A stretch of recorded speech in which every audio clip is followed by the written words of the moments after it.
Hey guys, I hope everyone is having a happy 4th of July, and during this episode you may hear some fireworks and artillery shells in the background, and I apologize. That's my neighbors. I don't really care for fireworks unless they're done by professionals and I can watch them on TV. So, that's, yeah. Speaking of which, I'll take the barbecue, but everything else I can do without. I'm just not. I don't like the sudden noise. And apparently neither do my kids or my cat. But we have hit over 500 plays. Guys, that's so amazing. I really appreciate all of you for listening. I also want to mention that it has been announced that Stitcher will be shutting down as of August 29th.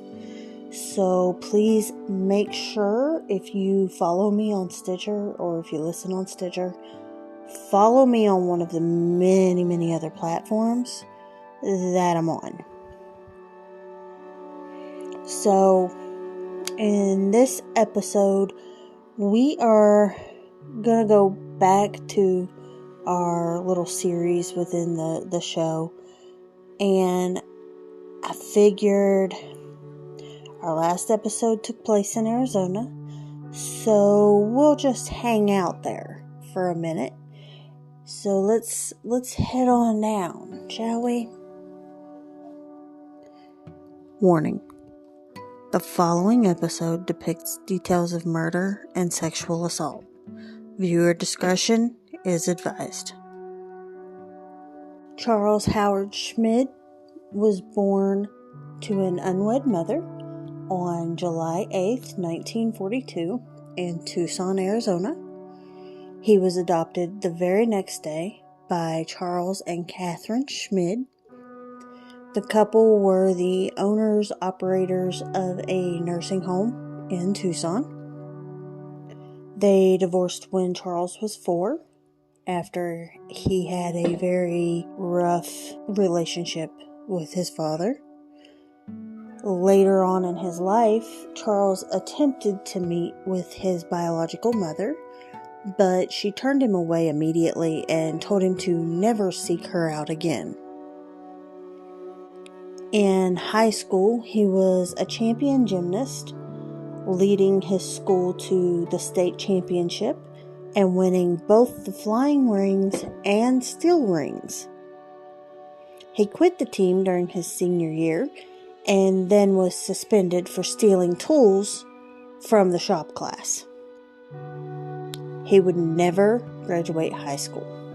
Instead, his mother allowed him to move into the small home on her property, and she provided him with a motorcycle and a car, as well as a $300 a month allowance.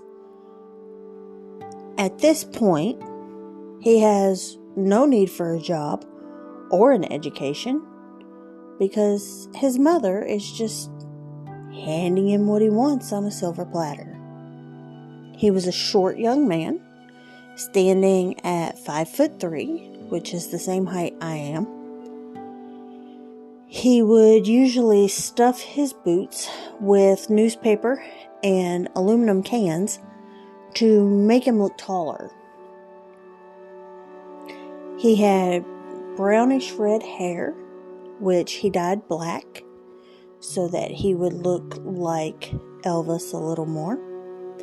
And he drew a mole on his face.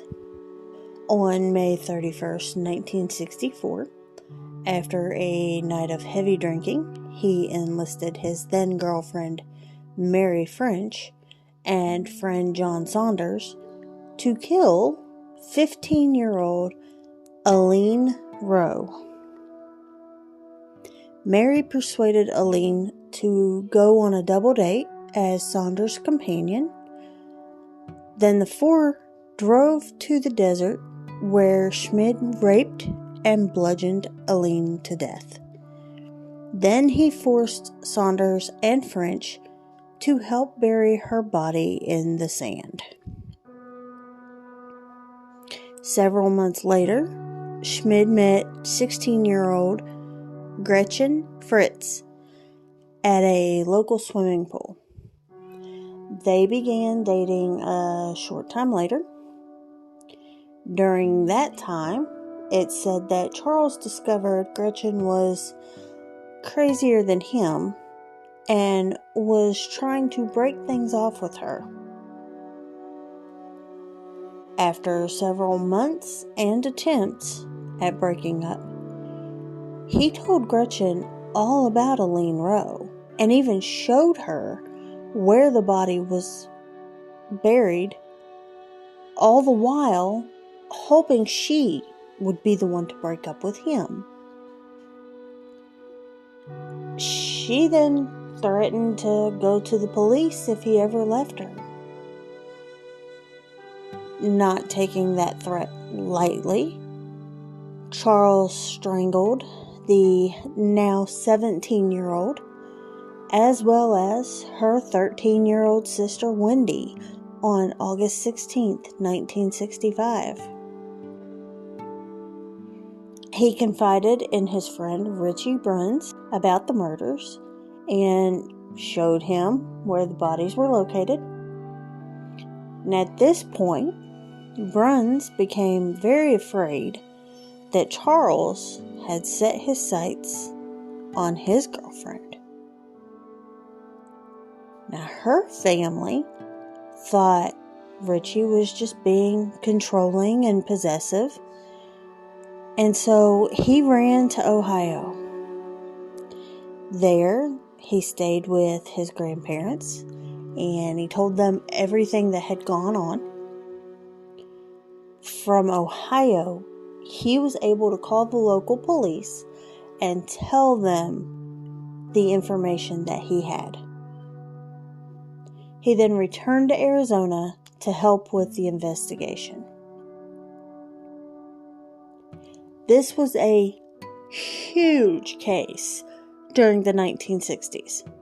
So big, in fact, that celebrity attorney F. Lee Bailey, who had been involved in the Boston Strangler and Sam Shepard cases, was brought in as a consultant.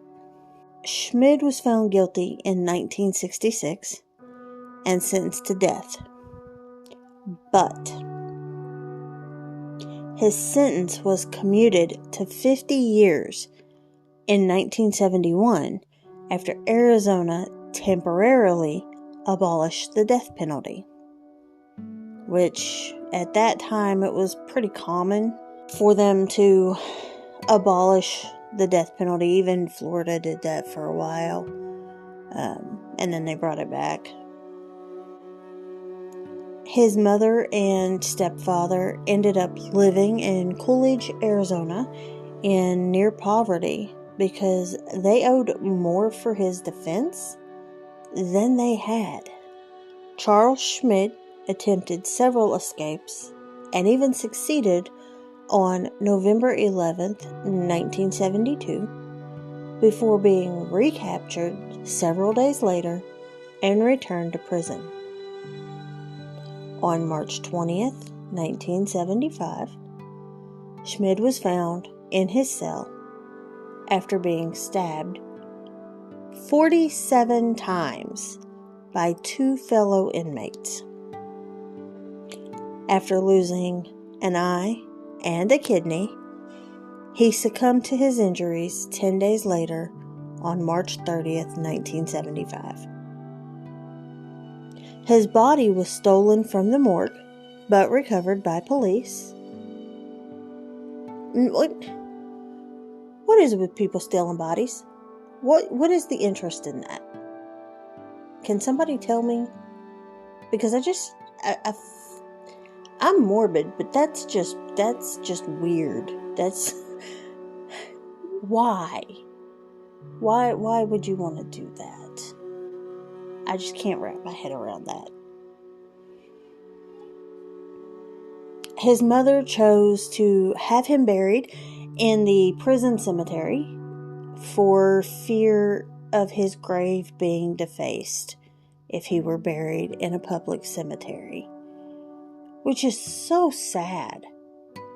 That is so sad that you're worried that your son won't even be able to rest in peace because of vandalism.